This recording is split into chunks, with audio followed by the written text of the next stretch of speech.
Hi, it's Molly from the semi-retired MD team.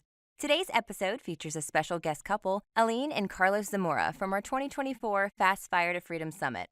You'll hear how they built a real estate portfolio of 26 stores while juggling full-time jobs, raising 3 kids, and living abroad in the Middle East, all within just a couple of years. Their story is a masterclass in teamwork, mindset, and taking massive action despite a non-traditional path.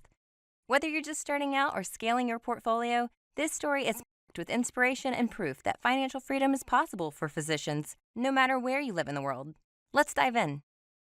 We're really excited and fortunate to have Aline and Carlos joining us today. So to get us started, can you tell us a little bit about yourself? Sure, great to be here, guys. I'm Carlos, this is Aline. We're both immigrants from Brazil. We actually landed here in the same year. We didn't know each other. We met in Miami in 2006. And I'm a cardiologist. Back then, I was looking for doing residency and fellowship here. And Aline is an MBA background. She was here on a business assignment. Fast forward, residency and fellowship, and became a cardiologist and a husband and a father and a mother and a wife. And we're so happy to be together for all these many years, incredible journey together. So tell us a little bit about how you got interested in real estate and how you got started on this journey. I started in real estate around 2014 to be a realtor in Miami, and that gave me the knowledge to know about real estate transaction, buying, selling for other people's. But what has really opened my eyes when I sold a partial in Miami downtown for a Mexican group to build a multifamily. And I remember to ask myself, what is multifamily? This guy will be living out of rentals? What is that? And start the interesting about investing in real estate. How about you, Carlos? How did you get interested in real estate? Doing fellowship, I read Rich Dad Poor Dad as well. And I was like, well, and I know my parents had, apartments in Brazil, and my dad lived off of those rentals for a while. And I said, well, gotta be able to do it here, but, totally different law structure and whatnot. So when I graduated fellowship, I said, at least I gotta buy like one unit. I need to get in the game. And so that was about the time that she was starting. And I said, well, I just went ahead. We found a 2-bedroom unit in north of Miami, and very basic evaluation. But thankfully it worked out, and that's kind of getting the feet wet. But that was really my introduction and our starting of our journey together. After that was mostly just us kind of house hacking along a few other ways, really doing my first job. We're just jumping along as we grow the family to a larger property. So it was kind of naturally happening. Yeah. But then, like Aline mentioned, we're like, well, this will take a long time and there's a lot of inefficiencies here. And, there was the passion about learning and doing it better, which I think is always the key, right? Like you want to grow yourself, your knowledge. And that initial book was great, but then, hey, you know what? Now you're doing it. So, we said, let's continue to evolve. That stayed around there in the journey for a couple of years until I ran into, Zero to Freedom. Yeah. And I was like, I didn't even need to do this. Is like geared to us. One person is the physician. You already have also the real estate background and knowledge, and that's win for the next step. Yeah, and this happened during COVID, actually, 2021. And it is bringing us like that knowledge. Wow, this is exactly the way to invest, because I didn't know how to do cash on cash return, how exactly to run as investment. It's like having rentals look amazing, but what exactly makes sense? And start putting the team together, actually, because I was doing everything by myself, doing the management by myself, and hire like subcontractors, handmans, and receiving the rentals, calls, doing the night. Was crazy. Was not organized. Without team, right? wasn't organized. And I was looking at deals in between clinic patients and such, and not analyzing on a very organized or efficient way. And so when that time came, also was during most healthcare providers had felt the heat of mistreatment or not being acknowledged. Actually, that year, I ended up working throughout the whole year, right? During COVID, I wasn't the first one to get in my hospital. And I came back and worked most of others and partners or leadership in a system, disappeared, right? But I said, no, I'm going to stick to this. I'm going to serve kind of approach. But at the end of the year, I had to actually pay a month back of salary because of that downtime. When the hospital got government money for help, right? But we didn't see it. So to me, it was like a very, very good awakening of saying, hey, I don't want to, be part of that type of system. It almost led to, a lot of disbelief in medicine as well on the personal side, even though it is my passion, but it was so tough. And though the real estate journey then, took, we said, hey, we need to press turbo here and focus and get a proper education, proper team. We did the course, certainly reps, understanding reps and applying it and everything that goes along it with it. It was really a major influencing of the decision of, hey, let's continue. And then we started looking for other properties. We started doing duplexes, evolving the way that we do it. And around that time was when we say, well, let's join forces a little bit more, which is part of how do we work together, part of piece of it, right? Because when you are just buying one little condo, it's easy. There's not that many problems or challenges to overcome, but then next step comes, Yeah, bring us like the opportunity actually to understand our superpowers, who we are, what are our strengths, and how we can work together actually. And for me, like is getting overcome challenges. Like I didn't have the confidence to talk with lenders in the beginning, and I was, Carlos, you talk with them, and with lawyers, Carlos, you talk with them, and I had that limit belief because when I landed here, we are really poor English like my third language. I didn't feel confident to talk with these people. They never give me money to the next project, like Carlos, go you, and getting overcome that challenges and see I'm better to talk with the lenders than Carlos. I have all the documents really organized there to provide them, but Carlos is still really supporting as well, and we getting more maximize our superpowers. Yeah, and I definitely want to go into your more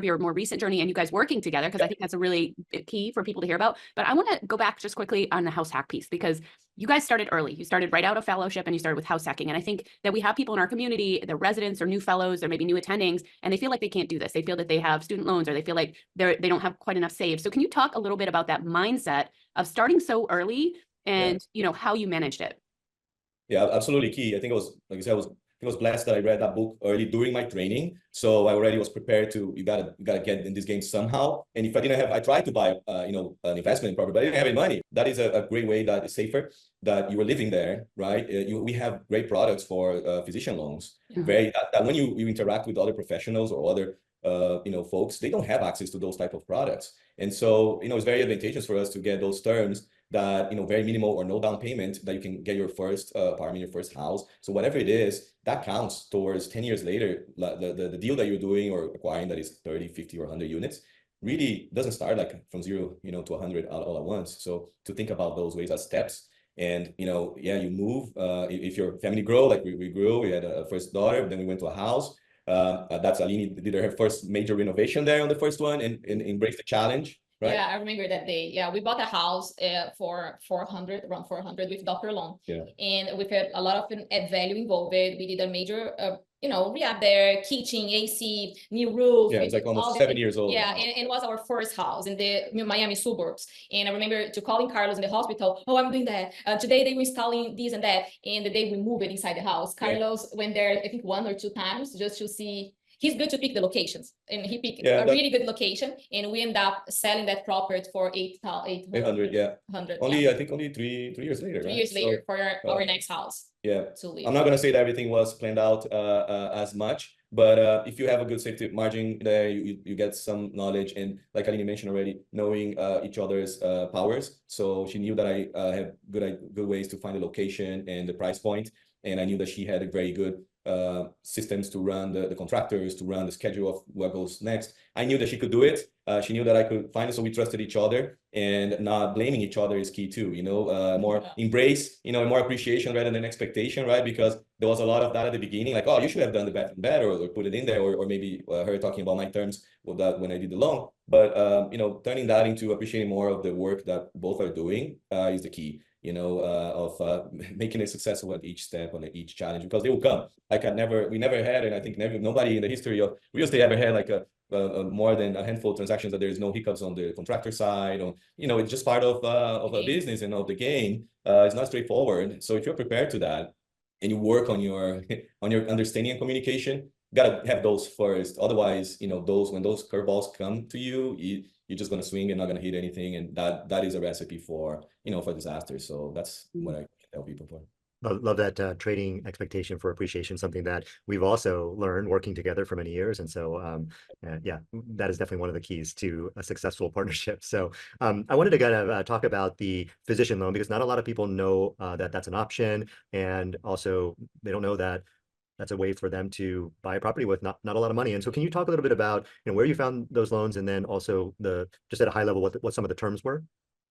Yeah, I remember I really looked up online the banks that have physician loan, And at that time, there were only a few, at least that I remember. And so the terms were pretty good, were either 0% up to $1 million, I believe it was, and up to 5% if it was $1.5 million or two, and we're certainly below that level. So we did 0% down. So I was like, 0% down, like other people dream about a no money down type of deal at this large, right? You could do like I think an FHA or like less than 300 or 400. But if you're buying like it's a decent house, a decent neighborhood, it's not that you have to go really out of your way. You can buy something decent with one of these loans. 0% down, you pay the closing costs, right? Which is fine. There's no PMI, no mortgage insurance, which most people have to pay. So I think it's valuing, you have to value what we have done. Like you become a doctor, this is one of the perks, okay? Just use it and enjoy and embrace it, accept the money, accept the opportunity that you have to do it and use it and then do it. But that's how I found it. I think the first one was, I believe it was Bank of America, and then it was SunTrust, which is now Truist.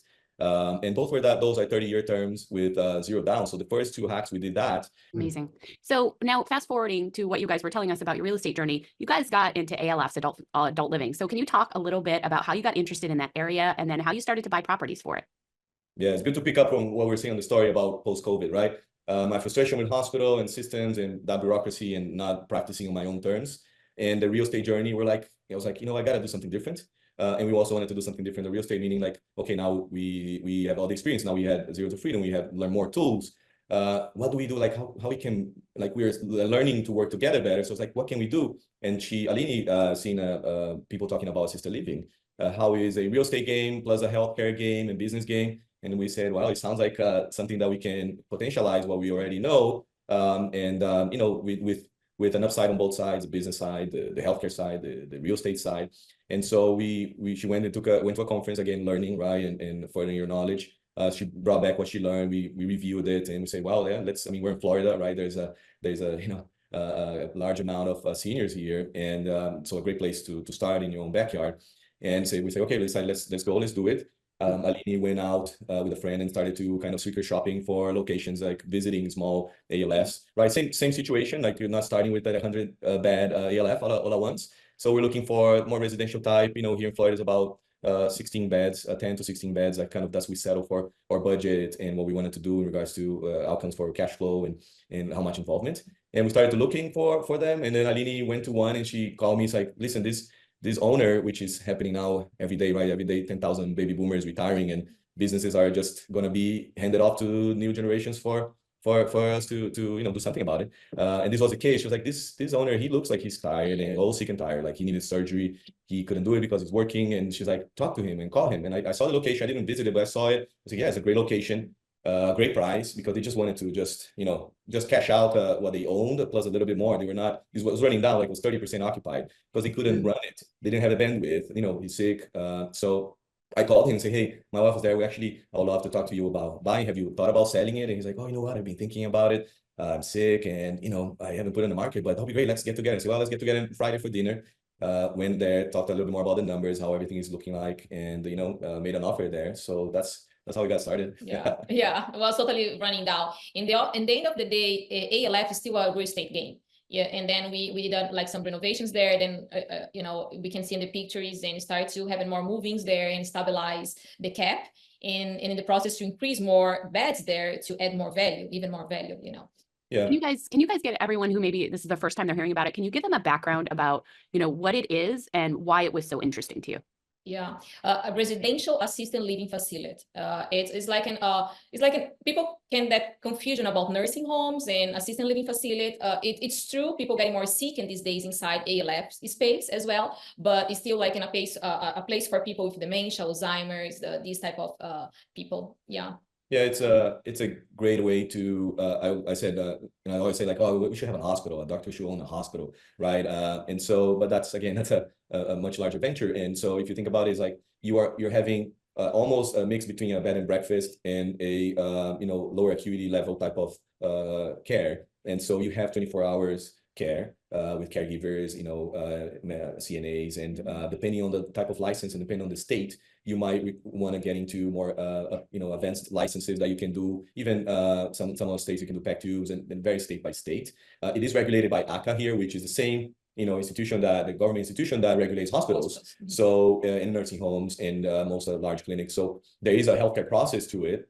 that we're familiar with the paperwork, the bureaucracy, the going through application, the healthy and safety measures that you have to do in regards to the taking care of seniors, which is mostly, like Aline said, some degree of dementia or physical limitation that they just can't be at home safely anymore. Exactly. And so from there, they transition typically on the assisted living. And then also some of assisted living has some memory care wings or components to it, which you need a extra layer of security. So, they need more attention. So that's the healthcare piece of it, there's care going on in there, especially these days, like Aline mentioned, and I've seen go around in several ALFs, nursing homes. The assisted living these days is almost really like an entry-level nursing home in regards to acuity. People are just older and sicker, more comorbidities. And the nursing home these days is almost like a subacute hospital, almost like a hospital. When you go to those locations, they are really sick people in there, as hospitals are, tied up and congested, and everybody wants to move them away from that. So it is a very good piece of healthcare involved. And you can, like I said, you can just make it as advanced and as complicated as you wish. To provide that service, there's some that you can provide more, and again by state. And on the real estate side, yeah, like I didn't say that. Well, she put it, she minimized it, but there was a lot of renovation. So you can do. This was a rundown building. They were not doing any upkeeping, just internal or exterior. So the ALFs, especially here in Florida, but I believe in most states you are charging cash, right? So it's a cash paying business. So like any hotel, it's different to go for seasons, to go to the Holiday Inn and everything in between. So here it depends on what type of target audience you want and how much you want to charge, the location. So all of that goes into place into real estate planning. Evaluating the building, due diligence is huge. We had a lot of lessons from everything that we're just describing. We have like at least half a dozen of lessons for each stage of everything that we just said, because they all have their own panel of regulations and challenges and things that you have to look for. But that's where the journey was. And then you have the business component too, which in this case was a mom and pop shop that they didn't even have anything electronically. All the books were all manual. The hiring was all over the place. The level of caregivers was not great. So it was like a diamond really deep in the rocks. It was not polished at all, but those are the great opportunities, right? We were able to, in 6 months, turn it around.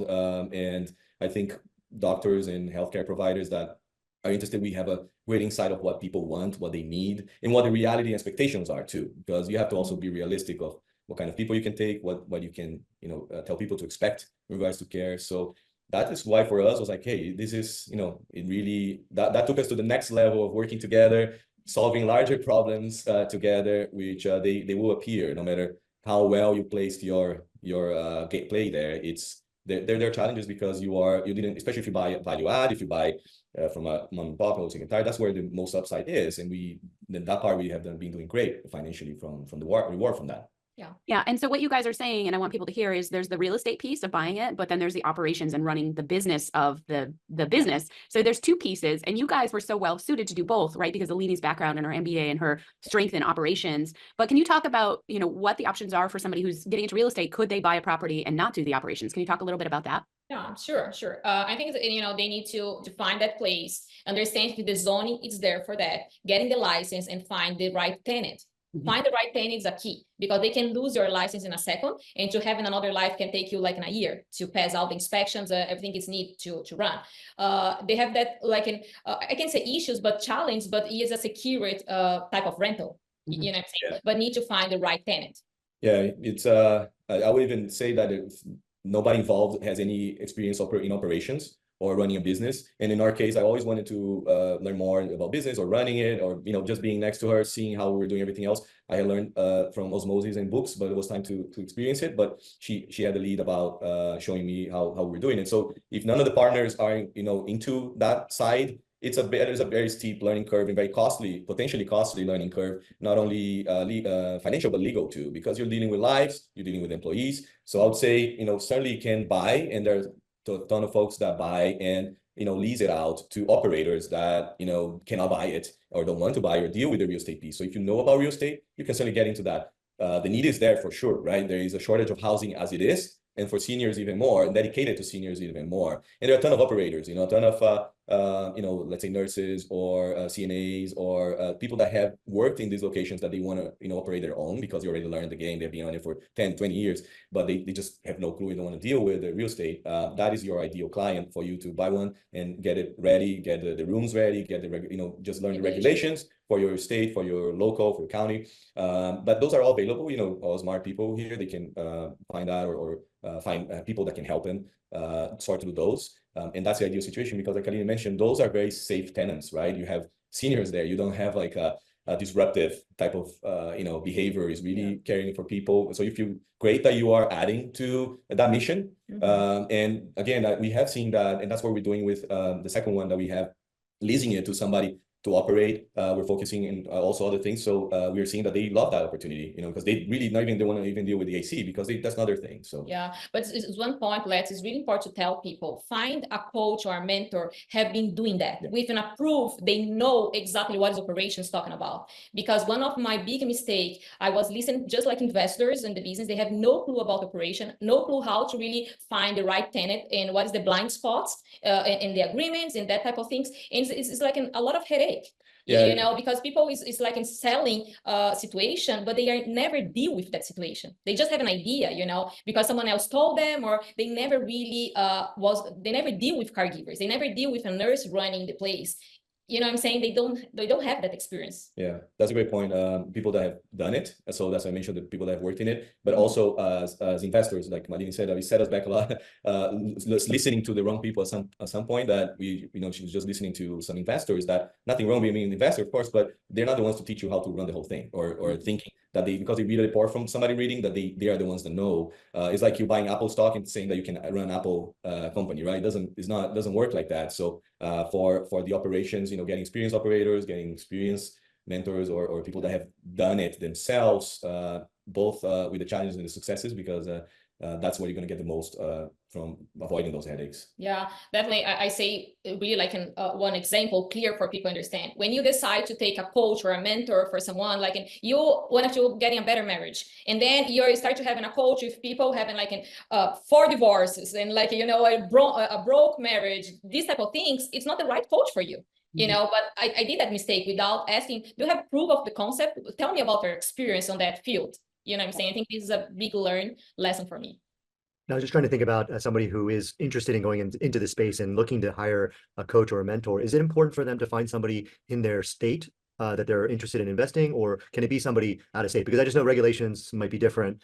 Yeah, the business itself, not really, because it's the same. And we have gone to national conferences and we have seen that the 80% of it is the same. The 20% of the regulations, you need local support anyways. So that can be digested down on and searched on local ACA agencies or local lawyer that you need anyways. But some of the nuances about it. But the bulk of it really is the same nationwide. So of the services, some of the reimbursements like Medicaid covers some of the expenses for but it varies state by state. So it's the same as like, can you practice in California and Florida? Yeah, you will learn that the reimbursement Medicaid is different.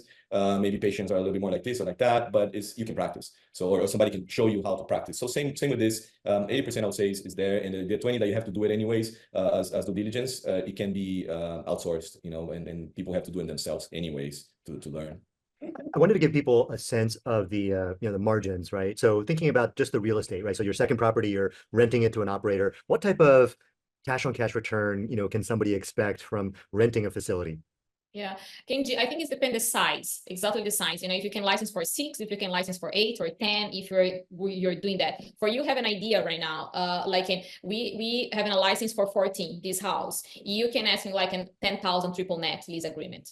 This is what you can expect for this size often, and then you can depend how much you pay for your real estate plus the renovations you put in there.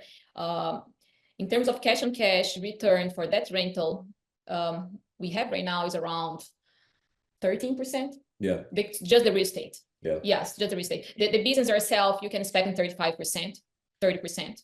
Yeah. So once both are running, that's the beauty of it, right? That you have the cash on cash from the real estate operation, which can really be within 10 to 13% on a very comfortable way. And then you have the operations that sure there's more variation depending on how large the scale does help. So I usually say, don't go. A lot of people have asked, or do the 6-bed ones. It's very hard to make it. I don't recommend it unless really, I don't know, unless you're living there or somebody you know is living there, because the scalability and the problems that you have are the same. And it's fine if you want to do the first one, but just right away start thinking that it has to be larger. And I think the sweet spot has to be at least 16 to 30 beds is really a good spot to start. The operations, you can bring down the expenses to be on a 25% margin, really, if you are getting more beds, because those last few beds are the ones that are pure profit at that point. So the more you have those, the better you are. So the first 60% of occupancy is just paying your bills. Up to 80 is that margin that you're starting to get that margin. But when you're between 80 and 100% occupied, that's really the pretty much pure profit at that point. And that becomes more fun, of course, because then you can bonus people, you can do upgrades, you can start having even better operation, buy more tools, buy more equipment. And continue to keep it updated, Yeah, and actually hire better people as well, because then some people say, oh, what is the size of the business you wanted to have? I usually to tell the size that can hire great people, because when you're too small, it's just you, and we have a certain size, definitely, like right now, we have an amazing administrator. She's a nurse with a bunch of experience, what she's doing, reduce my headaches, like incredible, And she came in because of that mission.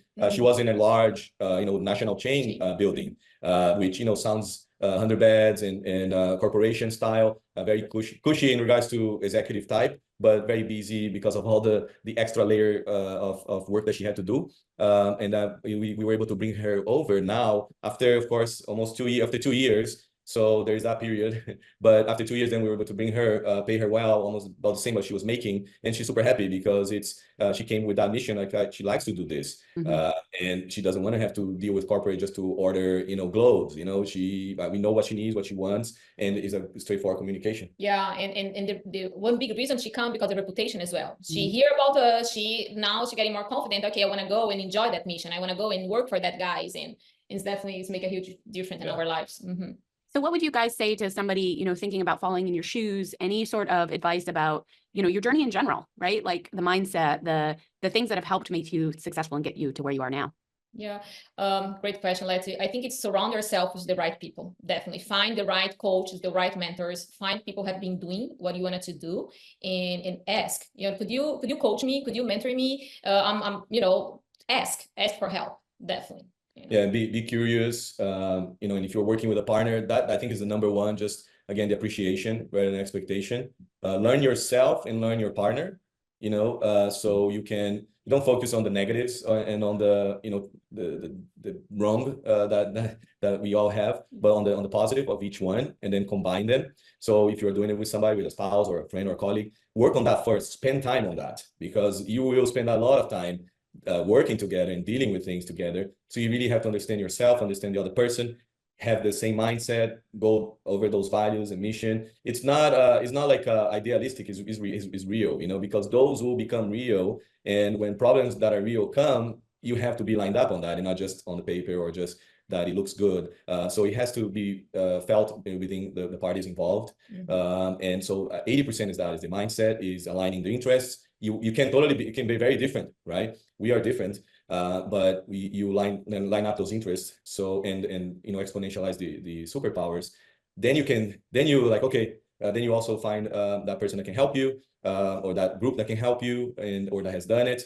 Then you start going at it, and again, patience, step by step. Think 5-10 years. We all want it, within a year or 6 months or a month. Then you chunk it down to 5, 3, 1 year, 6 months. Okay, 3 months. Okay, what I need to do this week. And then every day do some progress on each of those areas, really. Yeah, and it's never give up.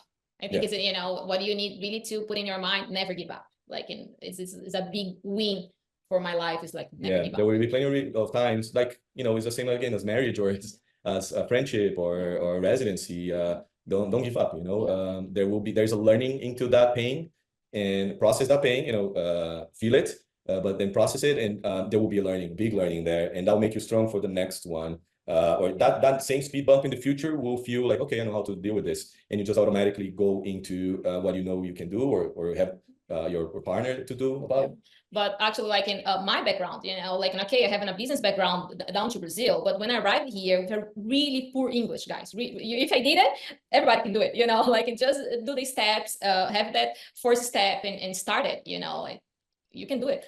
Yeah. In healthcare, right? She didn't have any background. She was married to healthcare background, but it's not the same as I was married to business background and I had interest, but it's different when you're really into it, digesting it. So absolutely, and do it wherever you are. You know, we just mentioned, it could be any state. We actually have talked to people that have done it and live in Brazil, in Europe, in Australia. And even those are very similar. The rules might be a little bit different, but what they deal with, you know, at the end of the day, like I said, is practicing medicine in Italy is the same.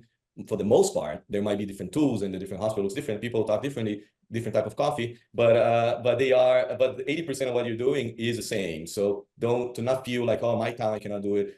Especially the whole world really is aging, right? So the need is there. So, you know, we should be taking care of those needs and, you know, fulfilling the mission, also being successful and, you know, increasing your personal wealth, your financial wealth, your experience wealth. So all of that. So, you know, best of luck to everybody going for it. Yeah. Thank you guys so much for your time. This is amazing. And we'll be going through some of your actual properties in our renovation and property videos. So definitely, guys, if you enjoyed hearing about this, you're going to want to see their properties before and after and the cash and cash return. Thank you guys both. Okay, thank you guys. Great guys.